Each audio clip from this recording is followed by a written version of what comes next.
નમસ્કાર, આજનો આ વિડિયો જરૂરથી સાંભળજો અને જો માહિતી યોગ્ય લાગે તો આ વિડિયાને જરૂરથી શેર કરજો। આપણે ઘણી વખત એવું સાંભળ્યું છે કે એક સ્ત્રી એટલે કે એક માતા એ વારંવાર દીકરીનો જ જન્મ આપે છે, વારંવાર એક છોકરીનો જ જન્મ આપે છે। તો આજે આપણે આ વિડિયોના માધ્યમથી સમજીએ કે શું છોકરી અથવા તો છોકરો જન્મે એની પાછળ જવાબદાર કોણ હોય છે।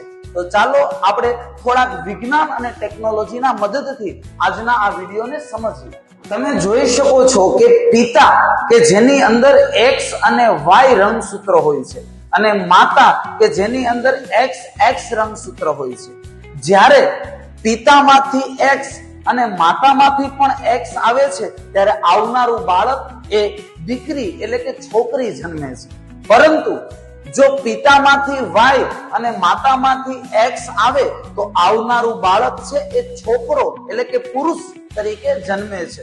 તો હવે તમે જરૂરથી સમજ્યા કે માતા એ એક્સ અને એક્સ જ આપી શકે, પરંતુ જો પિતા એક્સ આપે તો દીકરી જન્મે અને જો પિતા વાય આપે તો દીકરો જન્મે।